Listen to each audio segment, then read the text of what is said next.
Hey up everybody, Magpie Gaming here, and in this video I just want to talk about the premium models for Battlefield. Now in the last few days we've had Battlefield out a roadmap for the game whereby they have given in a little bit to fan pressure, and they've decided to release one map from the next lot of DLC early. So in the name of Desire is due to drop in September. A lot of people said that was too long to wait between the DLCs. It would be a 6-month wait technically, so they've decided to bring one of the maps out in August, and they're also filling in June and July with 2 maps, the night maps. Revel Knights, which has just been released this week, and Praise to Tahoe, which will come out sometime in July. And of course all of this content is locked behind the premium wall, so if you just have the vanilla game, sorry for you, but you don't have access to none of this. And it's got me thinking, this is obviously an archaic model now, and EA DICE have decided to drop it for Battlefront 2. And it got me thinking as to why is that? Well, Battlefront first game didn't exactly do too well.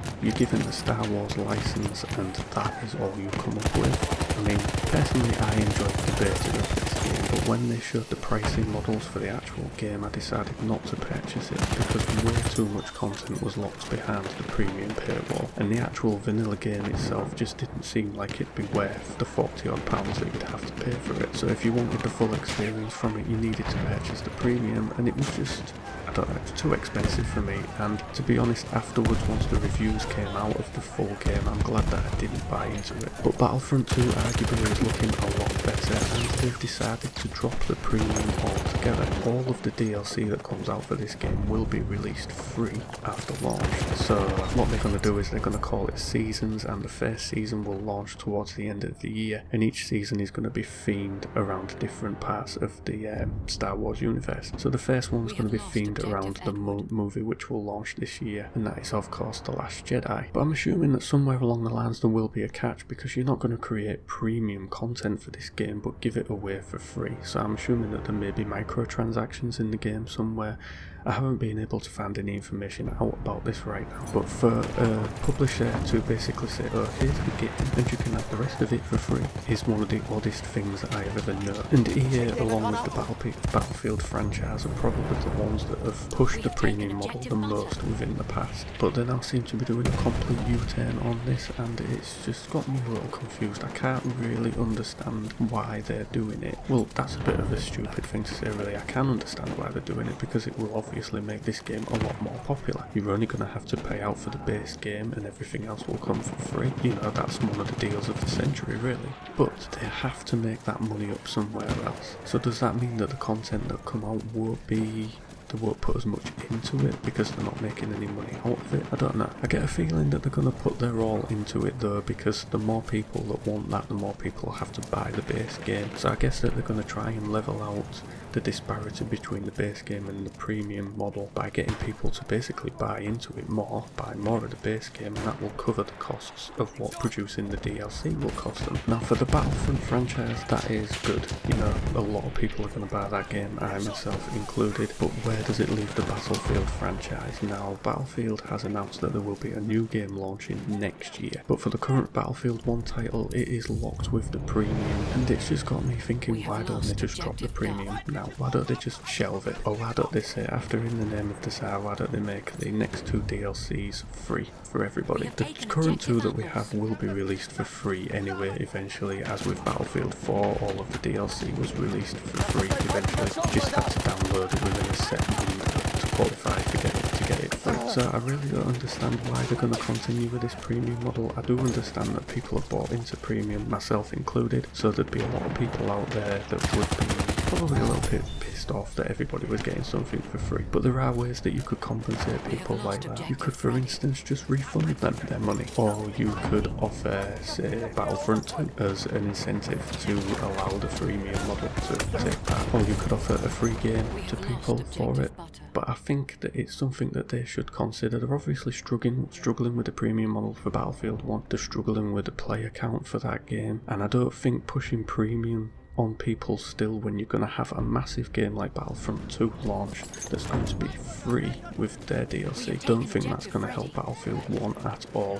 I think they need to look at another way of keeping the player base that they've got and hopefully building on that player base for Battlefield 1, and constantly pushing the premium models. I don't think it's going to work with a lot of people now, especially now that they've decided to ditch it in other games. So from my perspective, I think that they should drop the premium after In the Name of Desire. They should release the next 2 lots of DLC for free. I think the 2 night maps should be made free for everybody. They're currently going to be locked behind the premium wall, and I don't think that's right. I think they should become free, because basically if you're on the vanilla game, all you've had is 1 free map and a couple of game modes, and that's it. You've had nothing else really. So I think they need to be dropping more content for the vanilla gamers. Yes, it's going to annoy the premium gamers to a certain extent, but if it boosts that player base so that there are always people in that game mode that you like, there are always people playing that map that you like, then that can only be a good thing. And yes, you're going to have to maybe refund people or give people something for free to make up for giving something away for free that they've already paid for.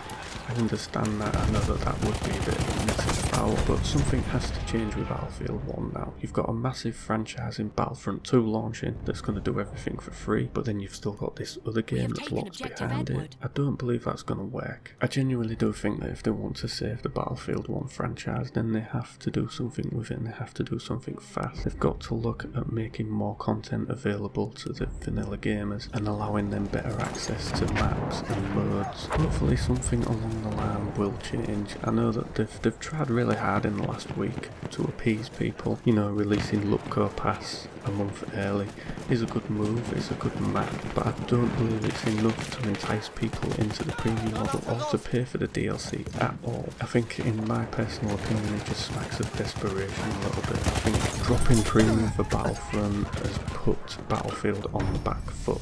They've now got to effectively try and work some way out of combating the bleed from this game, because when Battlefront launches, a lot of people from Battlefield will jump over to that. Despite the aesthetics of the game, they are very similar to first-person shooters. They're both using the Frostbite engine. They've got similar multiplayer mechanics and gameplay mechanics. So a lot of Battlefield 1 players will drop that and go to that Battlefront 2 game. So I think something has to change. I'm not sure whether I'm getting my ideas across properly in this video or not. I'm just gonna keep going anyway. But yeah, I think something with that game has to change. I do love Battlefield 1 and I want it to succeed, but I think it's stuck in that premium model and it needs to break out of it somehow. Somebody at DICE and EA needs to sit down and work out a way of scrapping it early rather than continuing with it. I really hope that they do more to bring people into it for free rather than charging them for the premium, because I think if they keep pushing the premium on this game, a lot of people might not bother with Battlefield next year. You know, if Battlefield next year doesn't follow the same model as Battlefront 2, then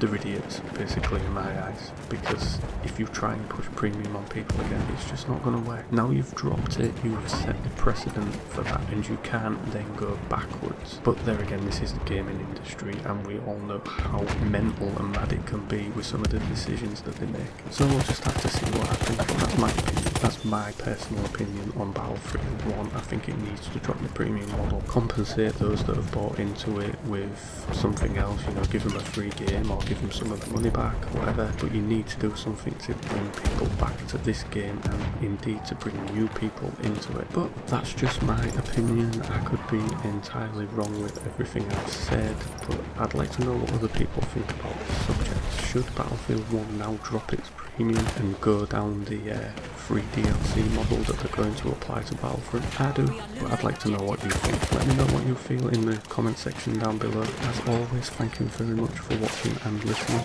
Don't forget to like, share and subscribe, and I will catch you in the next one. Take care.